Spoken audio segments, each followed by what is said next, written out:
Apparently, the Koch brothers aren't content with owning nearly every branch of government in the United States, so now they're devising a plan that would give them even more power and influence over American politics. Joining me now to talk about this plan is Howard Nations.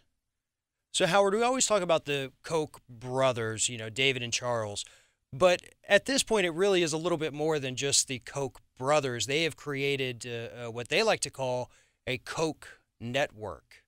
Tell us about that. Well, Farron, the Koch brothers' self-ordained role as the America's political puppet masters proceeds apace. As a matter of fact, it's growing almost exponentially. Koch brothers now have an organization that shows all the earmarks of a national party.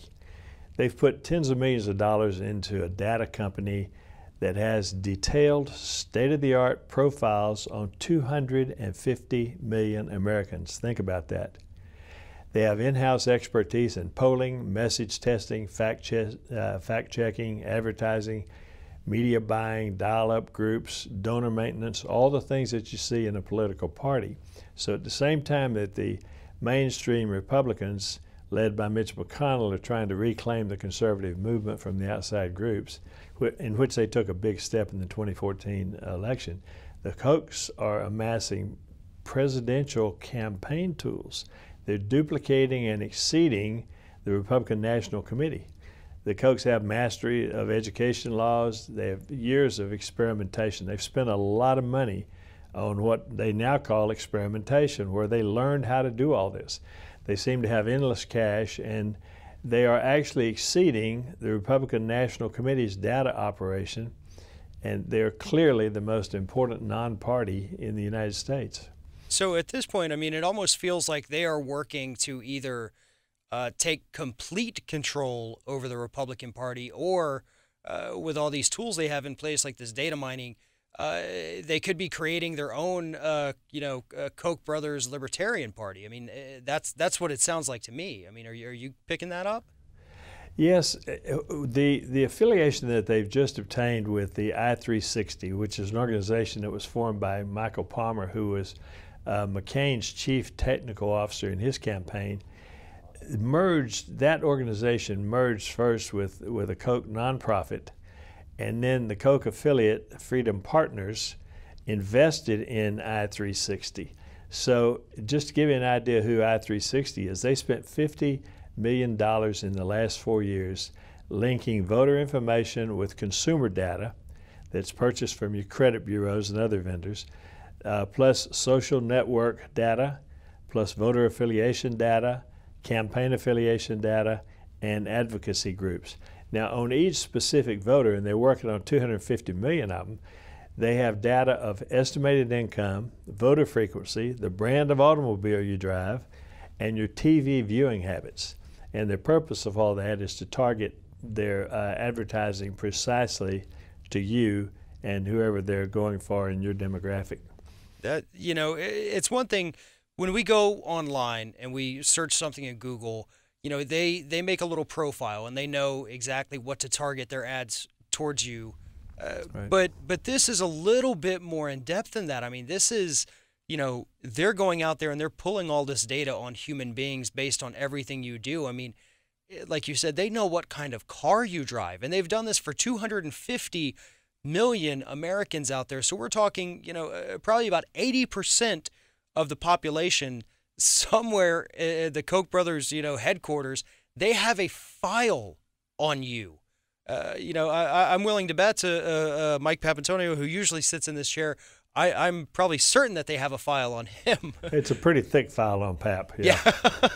But, I guess it kind of raises the bigger question is, these guys who are so involved in politics, so up for just throwing money at whatever they feel like doing, why are they doing this? They don't need more money. They don't need more power. What's in it for them at this point?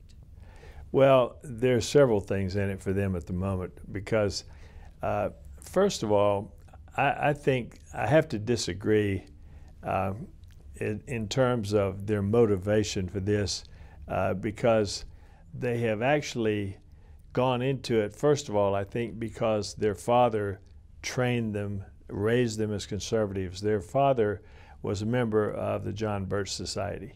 And as such, he raised them strongly as conservatives. So they have very strong conservative beliefs. And I disagree with Harry Reid, who says that they're un-American in what they're doing. They have the right to spend their money any way they want to, but their motivations are multiple. First of all, they obviously are and want to be and are very good at being power brokers.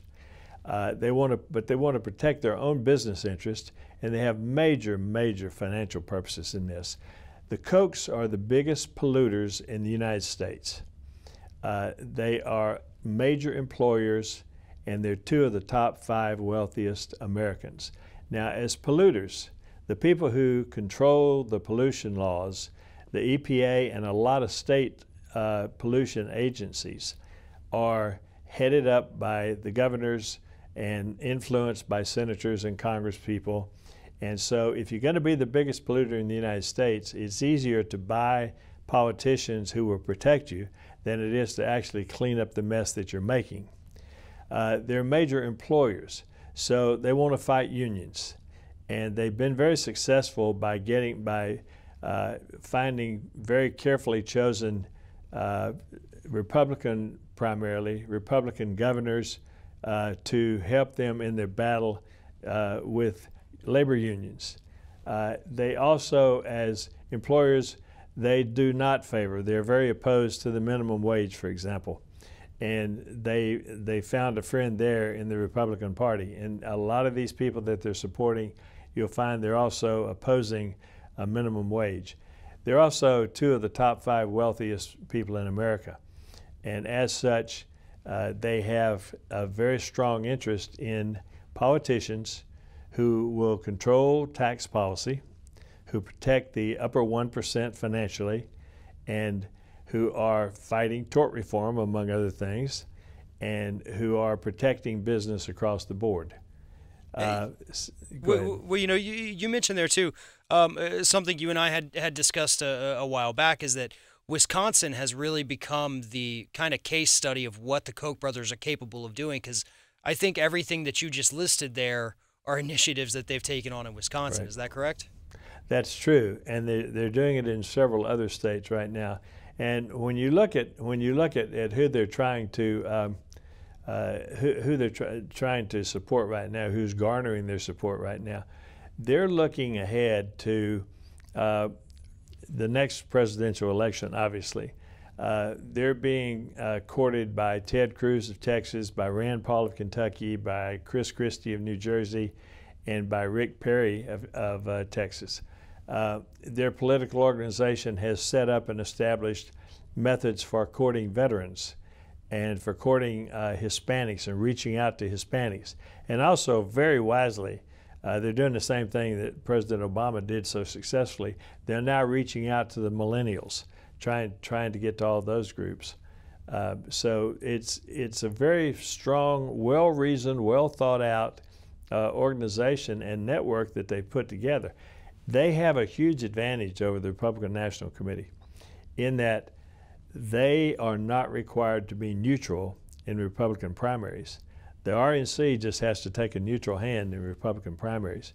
They don't. So they can handpick whoever they want in Republican primaries. So if an incumbent does not stay in line with what the Koch brothers want, they will find themselves with an opponent in the next election, in their next primary. So the Koch brothers here, they're really looking at the long game. You know, they want to pick a governor that they can keep in office for 8 years or even longer, and then send them on to be a senator or to run for president. I mean, they're not just like once and done. You know, they're not just going to pick a congressman and say, hey, we like you this time. Let's get you some money. Let's get you elected. They really are essentially playing for keeps, I guess, is the best way to say it. I mean, they know what they're doing. They're picking people that they think have staying power, and their network here just continues to grow and grow. And unfortunately, we're out of time, but Howard, you and I, we will pick up with this topic again in the coming year. Thank you very much for telling us the story today.